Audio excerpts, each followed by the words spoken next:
Hi friends, welcome to sleepy classes. आज 29 अगस्त के current affairs हम अभी डिस्कस करेंगे प्रीलिम्स पॉइंट ऑफ व्यू से। ठीक है, तो सबसे पहले जैसा कि हम हमेशा करते हैं, अपने कोर्सेज़ के बारे में अवेयरनेस फैलाते हैं। तो जो आप स्क्रीन के लेफ्ट साइड पे यहाँ देख रहे हैं, तो वो मंडे टू फ्राइडे जितने भी हमारे कोर्सेज रन करते हैं फ्री कोर्सेज के हेडिंग के अंडर, तो वो सब हैं। जैसे कंप्लीट जीएस, सारी जीएस आपको यू हैव टू पे ₹0। ठीक है, एंड करंट अफेयर्स फ्री में। ठीक है, ये भी ₹0 पर। और प्रीमिक्स जो है 5 हाई वैल्यू क्वेश्चंस। ठीक है, आप पाँच क्वेश्चंस रोज़ करेंगे तो आपके वीक में अराउंड क्या कहते हैं, आप देखिए, आप 7 दिन में अगर आप 7 दिन करते हैं, ठीक है, क्योंकि संडे तो छुट्टी होती है, तो अगर और ये वैसे भी मंडे टू फ्राइडे है, ठीक है, तो अगर आप 7 दिन करते हैं, ठीक है, एक वीक 2 दिन लगा लीजिए, तो भी आप 35 क्वेश्चंस कर रहे हैं। ठीक है, और अराउंड 1 मंथ में आप 100 क्वेश्चंस कर रहे हैं। ठीक है, तो ये एट ₹0। ठीक है, उसके बाद क्विक रिवीजन सीरीज़ है, ये मेंस के लिए वेरी इंपॉर्टेंट। ठीक है, फिर वीकली अफेयर में देखो, रेगुलर डाउट सेशन होता है, लाइव होता है। ठीक है, और सी सैट का भी, और फ्रंट लाइन एंड ईपीडब्ल्यू जो होता है। ठीक है, एक बार फ्रंट लाइन डिस्कस होती है, दूसरी बार ईपीडब्ल्यू डिस्कस होती है। Economic and political weekly, very important magazines हैं ये दोनों। ठीक है, एंड उसके बाद जो है sociology and political science optionals cover हो रहे हैं। और प्रीलिम्स 2019 के लिए टेस्ट सीरीज हमारी कब की स्टार्ट हो चुकी है, बहुत सारे लोगों ने एनरोल किया है, और काफ़ी लोगों ने विद वीडियो सोल्यूशंस किया है, और उतनी ही तादाद में लोगों ने विदाउट वीडियो सोल्यूशन भी किया है। ठीक है, एंड फॉर मेंस 2018 ये तो क्रैश कोर्स शुरू हो ही चुका है। ठीक है, और सोशियोलॉजी फॉर मेंस 2018 ये इसके तो काफ़ी लोगों ने विद टेस्ट सीरीज एनरोल किया है। ठीक है, ये काफ़ी हाई क्वालिटी है। एंड एचसीएस के लिए भी हम शुरू करने वाले हैं। ठीक है, एचसीएस प्रीलिम्स जैसे आपको पता है कि घोषणा हो चुकी है, तो हम उसके लिए करने वाले हैं। And very important, in fact very important for mains जो होता है वो एसए होता है, और इसीलिए हमने एक्सीलेंट एसए इनिशिएटिव शुरू किया है, वेरी इंपॉर्टेंट। एंड सबसे सही बात ये है कि ये वो वाले सर करवा रहे हैं जिनके कॉन्स्टेंटली यूपीएससी मेंस में एसए में 1 ऑफ द टॉप मार्क्स आए हैं इंडिया में। उसके बाद हम चलते हैं अपनी न्यूज़ की तरफ। ज्योग्राफी एंड एनवायरनमेंट सेक्शन में हम पहले न्यूज़ करते हैं जो द हिंदू में आई है कि hurricanes death toll in Puerto Rico put at nearly 3000। ठीक है, तो हरिकेन कौन सा है? हरिकेन का नाम है मारिया। और प्यूर्टो रिको क्या है? ये एक अनइनकॉर्पोरेटेड टेरिटरी है यूएसए की। ठीक है, और ये कैरेबियन सी जो है ना, तो उसके नॉर्थ ईस्ट में लोकेटेड है। तो बेसिकली ये कैरेबियन टेरिटरी है। ठीक है, और इसका मोस्ट पॉपुलर सिटी और इसकी जो राजधानी है वो है सैन जुआन। ठीक है, तो आप ये देखिए, मैप में देख सकते हैं, ये पुर्टो रिको है। ठीक है, और ये वाला पार्ट जो है ये सैन जुआन यानी कि इसकी कैपिटल है। और कैरेबियन सी आप देख रहे हैं, ठीक है, नॉर्थ ईस्ट में मैंने बोला था, north east of Caribbean sea, तो ये है।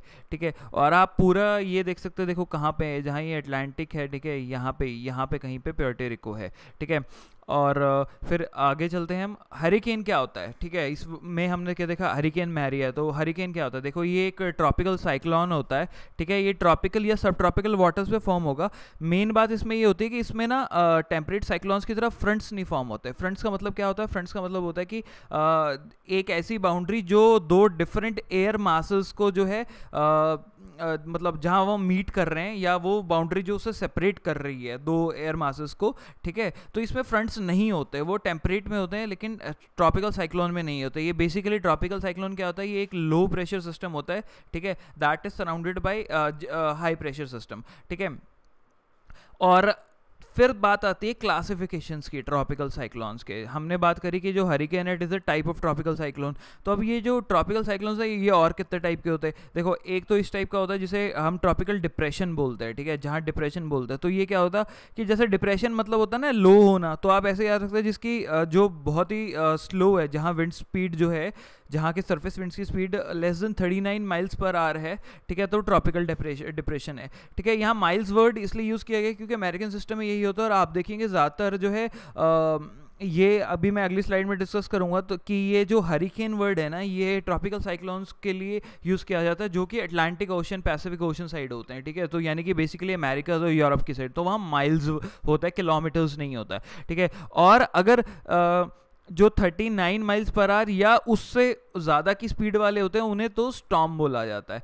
ठीक है, फिर आप कहेंगे हरिकेन जो है हरिकेन कहाँ ओरिजिनेट होता है? बेसिकली अटलांटिक बेसिन में होता है, ठीक है, जिसमें अटलांटिक ओशन आता है, कैरेबियन सी आता है जो हम देख चुके हैं अभी प्यूर्टो रिको के टाइम, ठीक है, और गल्फ ऑफ मैक्सिको ये भी वहीं पे है, ठीक है।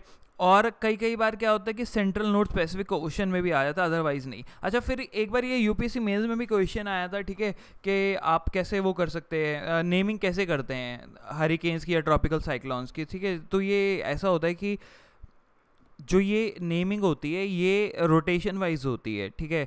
बहुत सारे जो कंट्रीज़ होते हैं उनको जैसे 6-6 साल के लिए बोला जाता है कि हाँ इस बार जो ये यहाँ पे जो ट्रॉपिकल साइक्लोन आएंगे, तो जो मान लो ये कंट्री ए है, ये बी है, तो जो ए कंट्री ने नाम दिया है, ठीक है, उसके हिसाब से होगा। फिर जो उसके नेक्स्ट टाइम पे जो आएंगे वो जो सी कंट्री ने दिया है उससे होगा, ठीक है। और ये जो है लिस्ट ऑफ नेम्स कौन मेंटेन करता है, ठीक है, ये करता है वर्ल्ड मेट्रोलॉजिकल ऑर्गेनाइजेशन WMO, ठीक है। फिर नेक्स्ट न्यूज़ पे चलते हैं, इंडियन एक्सप्रेस में आई है ये, Hawaii residents hit by floods from hurricane Lane as new storm forms, ठीक है। तो ये जो है हरिकेन लेन आया है हवाई में। हरिकेन जो हमने यहाँ देखिए मारिया वाला किया था वो कहाँ आया था? पुर्टो रिको में आया था। और पुर्टो रिको को जो है एग्ज़ाम पर्सपेक्टिव से नहीं, वैसे इंपॉर्टेंट चीज़ बता दूँ कि एक बहुत ही अच्छे सिंगर हैं रिकी मार्टिन जी, ठीक है, तो यहीं से हैं, पुर्टो रिको से हैं। और पुर्टो रिको में पहले स्पेनिश लोगों का भी राज रहा है। अब नेक्स्ट न्यूज़ की बात करते हैं, हवाई में जो हुआ है, तो हवाई में वो हरिकेन लेन आया है और इसमें क्या है कि फ्लैश फ्लड्स की वार्निंग इशू कर दी गई हैं। पहले हवाई के बारे में जान लेते हैं, फिर हम फ्लैश फ्लड के बारे में जानेंगे कि वो क्या होता है। हवाई जो है ये सबसे रीसेंट स्टेट है जिसने यूनाइटेड स्टेट्स ऑफ अमेरिका को ज्वाइन किया है और ये 50th स्टेट है। और ये अकेला ऐसा स्टेट है जो कि एंटायरली कंपोज्ड ऑफ आइलैंड्स है। ये लोकेटेड इन ओशियानिया है और it is the only US state that is located outside North of America। और फ्लैश फ्लड के बारे में जान लेते हैं। फ्लैश फ्लड क्या होता है? देखो फ्लैश फ्लड ये होता है कि it is a rapid flooding of geomorphic low lying area. कहीं भी लो लाइंग एरिया में जब इनंडेशन होनी शुरू होती है या काफ़ी ज़्यादा पानी आ जाता है और बहुत जल्दी आता है। मेन बात ये है रैपिड वर्ड बहुत इंपॉर्टेंट है। ये रेगुलर फ्लड से इसलिए डिफरेंट है क्योंकि इसमें टाइम स्केल जो है दैट इज़ लेस देन 6 घंटे, ठीक है, 6 घंटे से कम में होता है, इसलिए रैपिड वर्ड बहुत इंपॉर्टेंट है। और जो ये फ्लैश फ्लड्स होते हैं they can occur under several types of conditions, ठीक है। और कई बार ऐसा होता है कि रेन रैपिडली जब फॉल कर रही है तो सॉइल सैचुरेटेड है, उसमें ऑलरेडी पानी है, तो फिर वो पानी ऊपर ही रहेगा, इसलिए जो है इनंडेशन हो जाएगी, फ्लडिंग हो जाएगी। या कई बार ड्राई सॉइल है, सॉइल तो ड्राई है लेकिन सैचुरेटेड नहीं है, परंतु उसकी अब्जॉर्प्शन क्वालिटी बहुत पुअर है, तो पानी धीरे धीरे नीचे की तरफ रिस रहा है, रिसना मतलब परकोलेट कर रहा है, ठीक है, तो तब भी जो है फ्लैश फ्लड्स हो जाती हैं। फिर ये फ्लैश फ्लड्स का आप एग्जाम्पल देख सकते हैं। ये देखो फ्लैश फ्लड्स जब आता है क्या होता है, ये देखो पानी एब्जॉर्ब नहीं हो रहा तो सरफेस पे ही है ये सारा और इनंडेशन हो रही है। फिर आप ये मैप में देख सकते हैं हवाई कहाँ पे है। देखिए ये नॉर्थ अमेरिका है, ठीक है, ये USA है और ये सेंट्रल अमेरिका जहाँ पे है, ठीक है, तो उसकी साइड से आप इस साइड होते जाएंगे तो ये हवाई है, ठीक है, ये हवाई आइलैंड्स है। इसकी कैपिटल है होनोलुलु, ठीक है, HONOLULU, ठीक है। तो जब मैंने वो पॉइंट बोला था ना कि it is the only state of America that lies outside north America, तो आप देख रहे हैं कि सेंट्रल अमेरिका के इस तरफ पे और आउटसाइड है, यहाँ पे नहीं है। नॉर्थ अमेरिका तो ये वाला पार्ट है, ये US कनाडा और इतना, ठीक है। इसके नीचे वाला ये जो पार्ट है ये सेंट्रल अमेरिका है और ये देखिए सेंट्रल अमेरिका दिया हुआ है यहाँ एरो बना के, और ये जो सारा ये साउथ अमेरिका है उसके नीचे। तो आपको लोकेशन मैं होप करता हूँ पता लग गई होगी, क्योंकि ये देखिए ट्रॉपिक ऑफ कैंसर यहीं से पास हो रहा है और इक्वेटर और ट्रॉपिक ऑफ कैंसर के बीच में हवाई है। नेक्स्ट चलते हैं polity and international relations section में, और उसमें इंडियन एक्सप्रेस में एक न्यूज़ आई कि सुषमा स्वराज जी जो हैं वो वियतनाम में गए हैं। अब वियतनाम के बारे में थोड़ा जान लेते हैं, ये बहुत ही इंपॉर्टेंट है इंटरनेशनल रिलेशंस के लिए। वियतनाम जो है ना ये इंडो चाइना पेनिनसुला का सबसे पूर्वी कंट्री है। इंडो चाइना पेनिनसुला देखो कल मैंने आपको बताया था, कल जब डिस्कस किया था कि इंडो चाइना वर्ड हम कभी भी यूज़ नहीं करते भारत और चीन के लिए, हम हमेशा साइनो साइनो इंडिया करते हैं, या इंडिया साइनो रिलेशंस, कुछ ऐसे वर्ड यूज़ करते हैं, ठीक है। कभी भी इंडो चाइना नहीं करते। क्यों नहीं करते? क्योंकि इंडो चाइना एरिया अलग है। इंडो चाइना एरिया जो है वो वियतनाम, कंबोडिया, ये वाला एरिया है, साउथ ईस्ट एशिया वाला एरिया है। और इनको इंडो चाइना इसलिए बोला जाता था क्योंकि इनके इस कंट्रीज़ में जो अभी भी कल्चर प्रिवेलिंग है ना, that have been, those cultures have been influenced by the cultures of India and China, ठीक है। तो इसलिए इंडिया चाइना पेनिनसुला बोला जाता है। और वियतनाम के बारे में बात करें तो ये एशिया का 9th मोस्ट पॉपुलस कंट्री है और वर्ल्ड का 15th मोस्ट पॉपुलस कंट्री है। अब इसकी लोकेशन देख लेते हैं। देखिए, चाइना इसके नॉर्थ में है और लाओस, ठीक है, वो नॉर्थ वेस्ट में है, थोड़ा वेस्ट की तरफ होता है। कंबोडिया जो है साउथ वेस्ट में है। थाईलैंड जो है वो भी साउथ वेस्ट में है। एंड जो फिलीपींस, मलेशिया एंड इंडोनेशिया, ये जो है ईस्ट और साउथ ईस्ट में लाई करते हैं। अब इसका कैपिटल हनोई है, लेकिन मतलब जब रीयूनिफिकेशन हुई थी नॉर्थ एंड साउथ वियतनाम की, ये कब हुई थी? 1976 में, ठीक है। और इन दोनों को जो है कौन सा पैरेलल सेपरेट करता है, कौन सा पैरेलल सेपरेट करता है नॉर्थ एंड साउथ वियतनाम को, ये आप कमेंट बॉक्स में लिखेंगे। और कमेंट बॉक्स में लिखना कैसे? आंसर ANS, फिर 2 ये कॉलन डाल के फिर लिखना है, ठीक है, ताकि मुझे पता लग जाए कि ये आंसर वाले कमेंट्स हैं।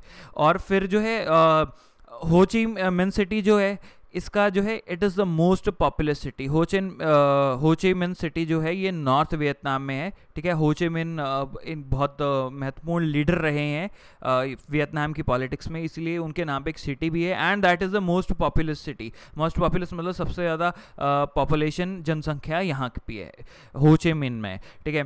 और फिर बात करते हैं साउथ चाइना सी की, क्योंकि जहाँ इंडो वियतनाम रिलेशन आ गया तो वहाँ साउथ चाइना सी डिस्कस करना बहुत लाजमी है, ठीक है। ये साउथ चाइना सी एक मार्जिनल सी है, ठीक है। और ये पार्ट किसका है? ये पार्ट है पैसिफिक ओशन का।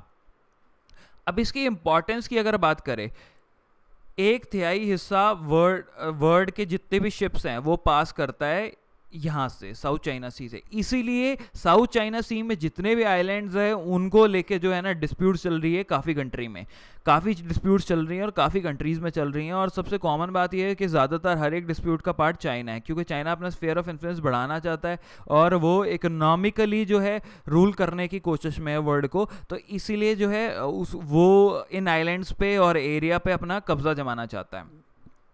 और यहाँ दूसरी इंपॉर्टेंट बात यह है कि ट्रेड, तो देखो हमने देखा कि ट्रेड पास हो रहा है अराउंड $3 ट्रिलियन का, एक साल में $3 ट्रिलियन का ट्रेड यहीं से पास होता है। तो जो इसको कंट्रोल करेगा वो तो कुछ भी कर सकता है, ठीक है। एंड फिर फिशरीज़, सबसे ज़्यादा फिशरीज़ जो है इसी एरिया में होती है, ठीक है, साउथ ईस्ट एशिया में। और सबसे इंपॉर्टेंट बात यह है कि साउथ ईस्ट एशिया में काफ़ी लोग जो है फिश पे डिपेंड करते हैं एज अ फूड आइटम, तो उनकी फूड सिक्योरिटी के लिए काफ़ी इंपॉर्टेंट चीज़ है ये। और यहाँ ऑयल एंड गैस रिजर्व्स बहुत ज़्यादा हैं, इसीलिए जो है ना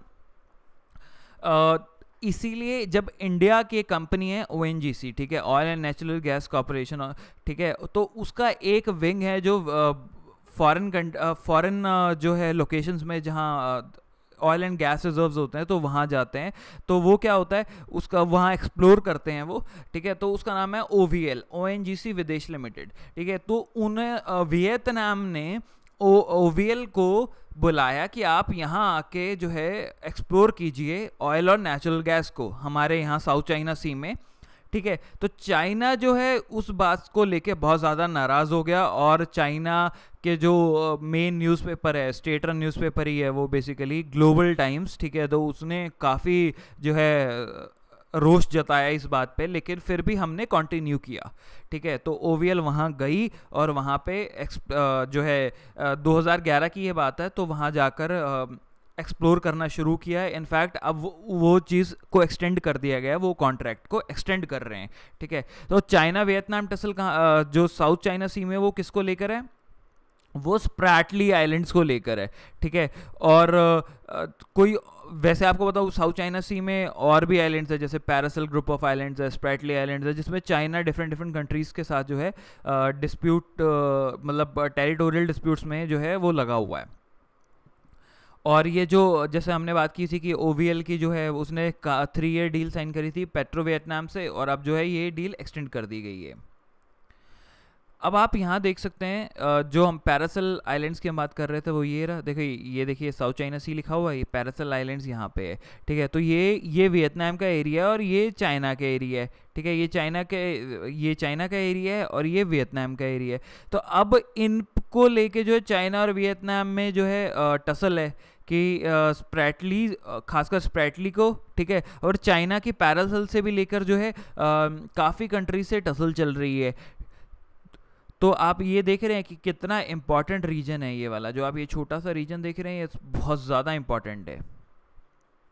फिर द हिंदू में एक न्यूज़ आई है, Iran to open lawsuit against US sanctions at ICJ, ठीक है। ईरान की कैपिटल है तेहरान, ठीक है। ये बेसिकली एक शियाइट कंट्री है, शिया मुस्लिम्स हैं इसमें ज़्यादा, शिया मुस्लिम्स हैं। तो जैसे हमने कल बात करी थी कि वो जो हाउथीज़ हैं, जो जायदीज़ हैं और शियाइट्स हैं, तो उनको सपोर्ट ईरान करता है और सऊदी अरेबिया दूसरी गवर्नमेंट को, यमन की गवर्नमेंट को जो है सपोर्ट करता है। तो तेहरान के साथ अभी 2015 में जो परमानेंट 5 हैं उस ग्रुप ने प्लस जर्मनी, उन्होंने एक डील करी थी, क्योंकि ईरान और यूएसए में जो है काफ़ी देर से टसल चल रही है। तो अब उन्होंने जो डील करी थी वो डोनाल्ड ट्रंप ने आते ही वो डील को खारिज कर दिया है, ठीक है। तो डील को जब खारिज किया और साथ ही साथ डोनाल्ड ट्रंप ने क्या किया है, ईरान पे सैंक्शंस लगा दें, इकोनॉमिक सैंक्शंस। तो वो जो इकोनॉमिक सैंक्शंस लगाए हैं यूएस ने, वो वायलेट करते हैं अकॉर्डिंग टू ईरान, और जो कि सही भी है। अगर आप टेक्स्ट पढ़ेंगे, मैंने टेक्स्ट पढ़ा है उस चीज़ का, तो जो यूएस ने जो सैंक्शंस लगाई हैं, they actually violate the provisions of 1955 treaty of Amity and economic relations, ठीक है। ये किस में हुई थी? ये ट्रीटी हुई थी यूएस और ईरान में। और इस ट्रीटी के बारे में थोड़ा जान लेते हैं। इस ट्रीटी का पूरा नाम है treaty of Amity, economic relations and consular rights between the United states of America and Iran, ठीक है। और ये साइन कहाँ हुई थी? ईरान की कैपिटल तेहरान में, ठीक है। और उसका पहले ही जो है प्रोविजन यही बोलती है कि there shall be firm and enduring peace and sincere friendship between the USA and Iran. और फिर उन्होंने क्या बोला है कि अगर ये जो पार्टीज़ हैं, ठीक है, यानी कि ईरान और यूएसए, इनमें जो है freedom of commerce and navigation रहेगी, ठीक है। ये बहुत इंपॉर्टेंट चीज़ है, freedom of commerce and navigation है, ठीक है। और अब वो इकोनॉमिक सैंक्शन लगा रहा है तो वो चीज़ ख़राब कर रहा है, ठीक है। और फिर दूसरी बात क्या है कि इन्होंने बोला कि अगर डिस्प्यूट होगी, और पहले तो वो खुद में सुलझाएंगे, अगर नहीं डिप्लोमेसी से नहीं सुलझ रही वो डिस्प्यूट, तो वो उस डिस्प्यूट को आईसीजे में लेके जाएंगे, यानी इंटरनेशनल कोर्ट ऑफ जस्टिस में लेके जाएंगे, ठीक है। तो अब तेहरान आईसीजे में लेके गया है इस डिस्प्यूट को, लेकिन यूएस कह रहा है कि नहीं, यूएस कोई वेग सा रीज़न दिया है, ठीक है। वहाँ के निकी हेली हैं, उन्होंने यूएस गवर्नमेंट की तरफ से बहुत ही वेग रीज़न दिया है कि सिंस ये हमारी सिक्योरिटी, यूएस की सिक्योरिटी से रिलेटेड है, इसीलिए आईसीजे की जो है जुरिसडिक्शन नहीं बनती है इस चीज़ पे।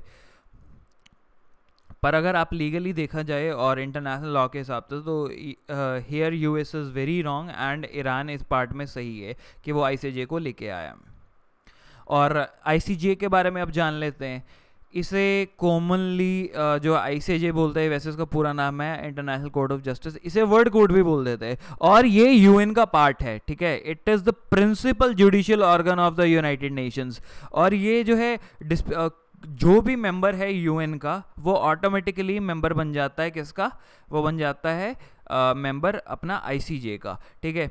और इसके काम क्या होता है? ये तो एक लीगल डिस्प्यूट सेटल करेगा मेंबर स्टेट्स में, जैसे कि अभी ईरान और यूएस में ये कर सकता है, ठीक है। और दूसरी बात है, ये एडवाइजरी ओपिनियन भी देता है यूएन की बाकी ऑर्गन्स और एजेंसीज़ को। इसमें 15 जजेस सिलेक्ट होते हैं, ठीक है। और वो कहाँ से सिलेक्ट होते हैं? वो जनरल असेंबली और सिक्योरिटी काउंसिल वाले करते हैं, और हर एक जज की टर्म होती है 9 साल। और ये कहाँ पे है? ये पीस पैलेस में, हेग में, द नीदरलैंड्स में, ठीक है। और फिर आप ये देखेंगे कि इसका आर्टिकल 93 जो यूएन चार्टर का है, यूएन चार्टर का आर्टिकल 93 जो है वो बोलता है कि जितने भी यूएन के मेंबर्स हैं, ठीक है, वो ऑटोमेटिकली पार्टी बन जाते हैं टू द कोर्ट स्टैच्यूट मतलब जो कोर्ट का लॉ है जिसकी वजह से कोर्ट फंक्शन कर रहा है और एग्जिस्टेंस में आया है। और आपके लिए एक बहुत ही जो है इम्पॉर्टेंट पॉइंट जो मैंने डिस्कवर किया वो ये चीज़ है कि नॉन यूएन मेंबर्स भी होते हैं, वो भी जो है केस किसी केस में पार्टी बन सकते हैं अंडर आर्टिकल 93 क्लॉज 2, ठीक है। और ऐसा हुआ भी है। स्विट्जरलैंड यूज दिस प्रोसीजर इन 1948, जब अब तो स्विट्ज़रलैंड है मेंबर, उस टाइम नहीं था, तो तब स्विट्ज़रलैंड ने जो है ऐसे ही पार्टी बना था। इनफैक्ट नॉरू है एक कंट्री, NAURU, वो भी पार्टी ऐसे ही बना था और इनफैक्ट यूएस के खिलाफ बना था और यूएस के खिलाफ वो केस जीत भी गया था। लेकिन यूएस क्योंकि P5 का मेंबर है तो उसने उस डिसीजन की अवमानना की, मानने से मना कर दिया। और क्योंकि यूएन का जो और ICJ के जो स्टैट्यूट्स हैं, ठीक है, वो अलाउ करते हैं, तो इस करके उसका खामियाजा नॉरू को ही भुगतना पड़ा।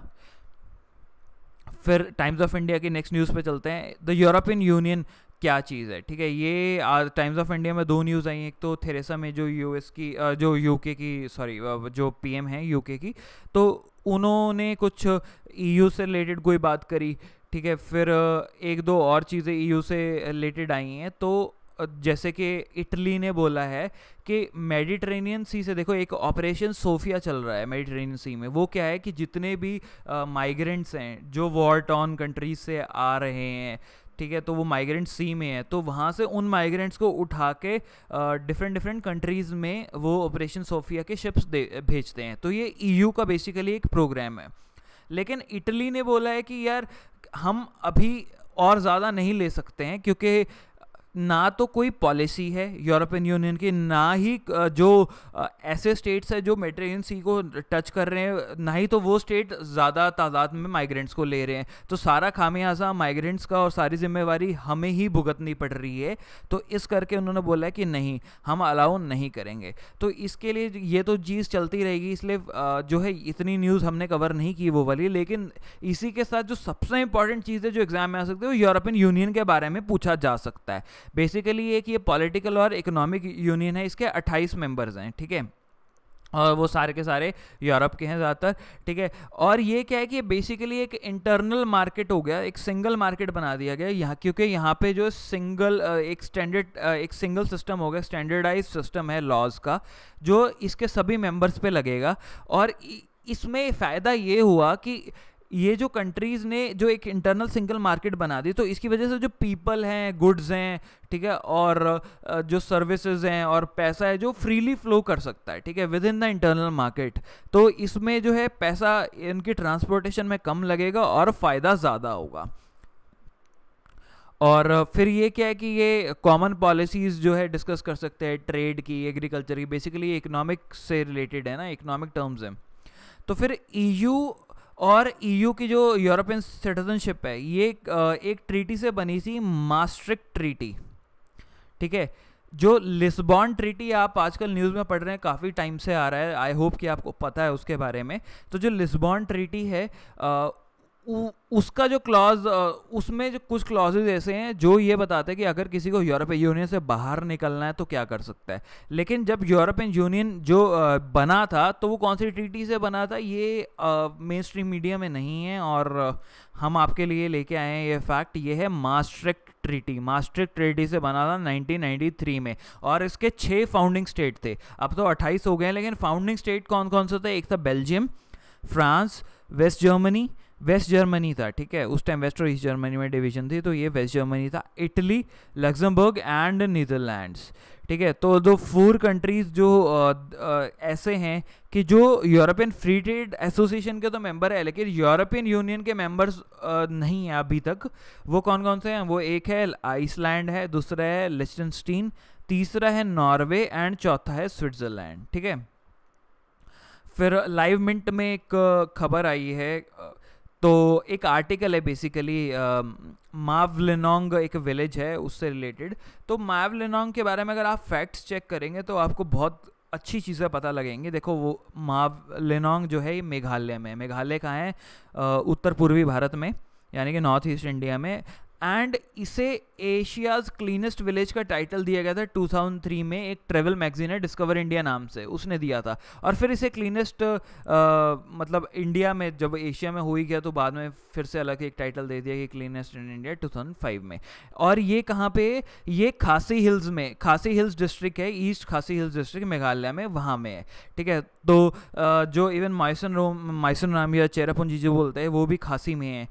तो आप समझ रहे हैं कि खासी, इसके आसपास भी काफ़ी इंपॉर्टेंट चीज़ें हैं।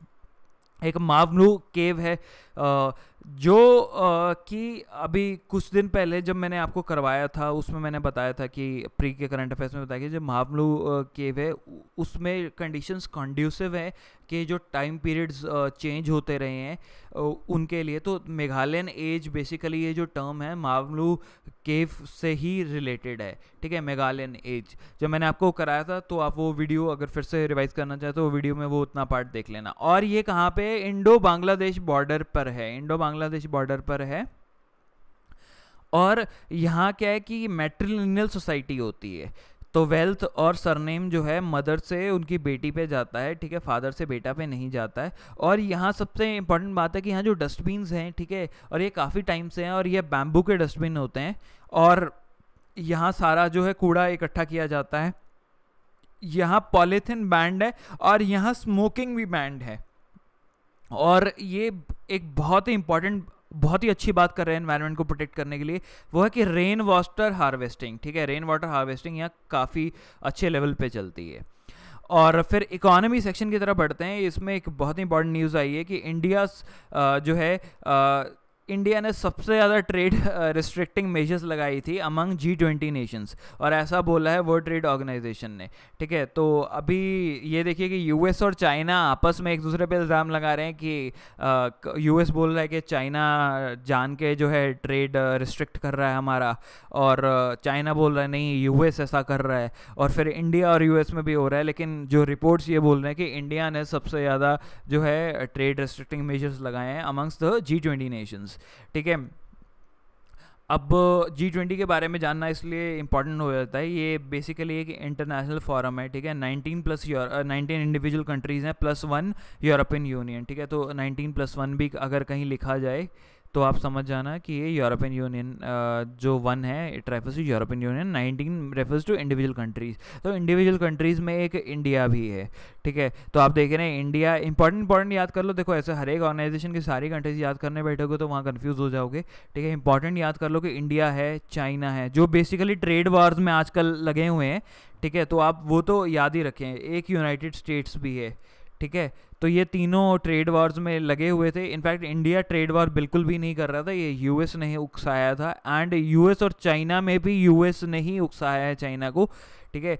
और फिर यूरोपियन यूनियन तो है ही, आपको याद रहेगा 19+1 से, ठीक है। और G20 1999 में जो है फॉर्म की गई थी। और इसका मेन एम क्या था? ये मेन एम था कि पॉलिसी पर डिस्कस करेंगे कि इंटरनेशनल फाइनेंशियल स्टेबिलिटी कैसे लाई जाए, ठीक है। फाइनेंशियल स्टेबिलिटी कैसे लाई जाए वो G20 का मेन एम था। और आप पर्पस देख सकते हैं, to bring together systematically important industrialised and developing economies, दोनों इकोनॉमीज़ को लाना है, ठीक है। और ऐसा था कि 2009 और 2010 के बीच में जो समिट्स हुई थी उसमें जो है हर 6 महीने बाद मिलते थे G20 के मेंबर्स। और अब जो है 2011 से जो है कांस में समिट हुई थी, उसके बाद से जो है सिर्फ एक साल में एक बार मिलते हैं, ठीक है। इसी के साथ दोस्तों मैं एक कोटेशन बताना चाहूँगा जो कि आपकी पढ़ाई में बहुत काम आएंगे, विक्टर खयाम की हैं, ठीक है। तो ये क्या है कि procrastination is the opportunities assassin. Procrastination होता है डिले करना, ठीक है, आज का काम कल पे छोड़ना। और ये क्या है अपॉर्चुनिटीज असेसिन, मतलब ये अपॉर्चुनिटी जो आपके पास आज है, आप प्रोक्रेस्टिनेट करते जाओगे ना तो एक टाइम ऐसा आएगा कि आपकी वो अपॉर्चुनिटी ख़त्म हो चुकी होगी, मर चुकी होगी, सिर्फ आपकी प्रोक्रेस्टिनेशन की वजह से, ठीक है। तो आप कभी भी प्रोक्रेस्टिनेट ना करें, लेज़ी ना होएं, आप आज का काम आज ही करें। इनफैक्ट ट्राई करें जो आप आपने कल पे छोड़ा हुआ है कि आपने हो सकता है टाइम टेबल बनाया, तो आपने सोचा हो कि कल मैं ज्योग्राफी का लेस से सेकंड चैप्टर करूँगा फिजिकल ज्योग्राफी का, तो अगर आपका आज का काम जल्दी हो जाता तो आप इनफैक्ट वो वाला भी अभी करें, ठीक है, तो कल कोई और कर लेंगे। इसीलिए जो है ऐसा ना करें कि आज वाला भी कल पे डालेंगे, ऐसे डिले करते जाएंगे तो आपकी जो अपॉर्चुनिटीज़ हैं वो मिस होती जाएंगी। इसलिए प्रोक्रेस्टिनेशन को क्या बोला गया है, अपॉर्चुनिटी का किलर, असैसिन माने किलर, ठीक है। तो ये बहुत ही खूबसूरत कोट है विक्टर कैम जी द्वारा। इसी के साथ ही शुक्रिया करना चाहूँगा आप सभी का। God bless you.